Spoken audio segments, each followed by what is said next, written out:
ಪಕ್ಷದವರು, ಬಿಜೆಪಿ ಅವರು, ಅದಾನಿ ಅವ್ರನ್ನ, ಅಂಬಾನಿ ಅವರ ಸಾಲ ಮನ್ನಾ ಮಾಡೋದ್ ಬಿಟ್ರೆ, ಅವ್ರನ್ನ ಬೆಳೆಸೋದ್ ಬಿಟ್ರೆ ಅವ್ರಿಗೆ ಈ ರೀತಿ ಕಲ್ಪನೆಗಳು, ಕಾರ್ಯಕ್ರಮಗಳು ಅವರ ಮನಸ್ಸಿಗೆ ಹೊಳೆಯೋದಿಲ್ಲ. ಆದ್ರೆ ಕಾಂಗ್ರೆಸ್ ಪಕ್ಷ, ಅದಕ್ಕೆ ಹೇಳೋದು ಮಹಿಳೆಯರ ಪರವಾಗಿರುವಂತ ಪಕ್ಷ.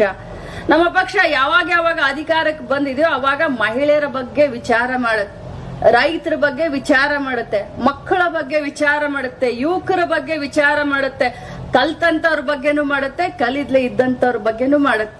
ಅದಕ್ಕೆ ಅಲ್ವಾ ಅಕ್ಷರ ಕೊಟ್ಟಿದ್ದು ಕಾಂಗ್ರೆಸ್, ಅನ್ನ ಕೊಟ್ಟಿದ್ದು ಕಾಂಗ್ರೆಸ್, ಆಶ್ರಯ ಕೊಟ್ಟಿದ್ದು ಕಾಂಗ್ರೆಸ್, ಆರೋಗ್ಯ ಕೊಟ್ಟಿದ್ದು ಕಾಂಗ್ರೆಸ್.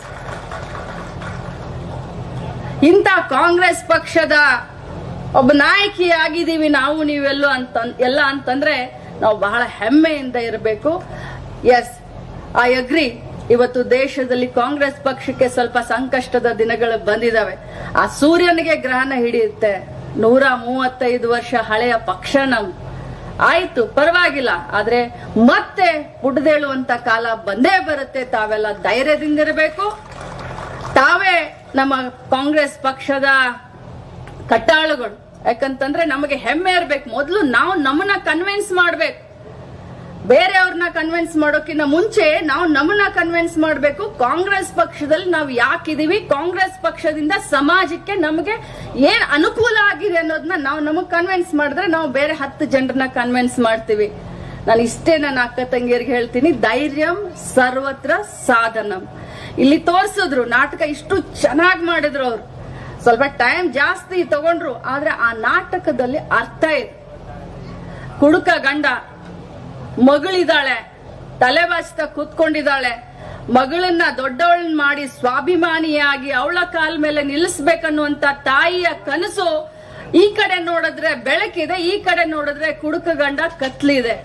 ಆ ಎರಡರ ಮಧ್ಯದಲ್ಲಿ ಆ ಮಹಿಳೆಯ ಪಾತ್ರ ಏನನ್ನೋದು ಬಹಳ ಮುಖ್ಯ. ಆ ಮಹಿಳೆ ಯಾವ ರೀತಿ ಸಮಾಜದಲ್ಲಿ ಸ್ವಂತ ಶಕ್ತಿಯ ಮೇಲೆ ಎದ್ ನಿಂತು ಮಗಳನ್ನ ಬೆಳೆಸ್ತಾಳೆ ಅನ್ನೋದು ಬಹಳ ಮುಖ್ಯ. ಎಲ್ಲಾ ಒಂದು ಪ್ರಸಂಗದಲ್ಲಿ ನಾವು ಕೂಡ ನಮ್ಮ ಜೀವನದಲ್ಲಿ ಏಳು ಬೀಳುಗಳನ್ನ ಕಂಡಿದ್ದೀವಿ. ಇವತ್ತು ನಿಮ್ಮ ಎದುರುಗಡೆ ನಾನು ಭಾಷಣ ಮಾಡ್ತಾ ಇದ್ದೀನಿ ಅಂತಂದ್ರೆ ದಿನದ 24 ಗಂಟೆ, ವರ್ಷದ 365 ದಿನ ನಾನು ಸಂತೋಷದಿಂದ ಇರ್ತೀನಿ ಅಂತ ತಿಳ್ಕೊಂಡ್ರ ಭ್ರಮೆ. ಕ್ಷಣ ಕ್ಷಣಕ್ಕೂ ನಮಗೆ ಅಡಚಣೆಗಳಿರ್ತಾವೆ. ದಿನಕ್ಕೂ ನಾವು ಮೆಟ್ಟಿ ನಿಲ್ಬೇಕಾಗಿರುತ್ತೆ. ಯಾರೂ ಕೂಡ ಸುಖದ ಸುಪ್ಪತ್ತಿಗೆ ಮೇಲೆ ಮಹಿಳೆ ನಡಿಲಿಕ್ಕೆ ಸಾಧ್ಯ ಇಲ್ಲ. ಮುಳ್ಳಿನ ಹಾಸಿಗೆಯನ್ನ, ಗುಲಾಬಿ ಹೂವನ್ನ ಅದ್ರಲ್ಲಿ ಹುಡುಕುವಂತ ಕೆಲಸ ನಾವು ನೀವೆಲ್ಲ ಮಾಡ್ಬೇಕಾಗುತ್ತೆ.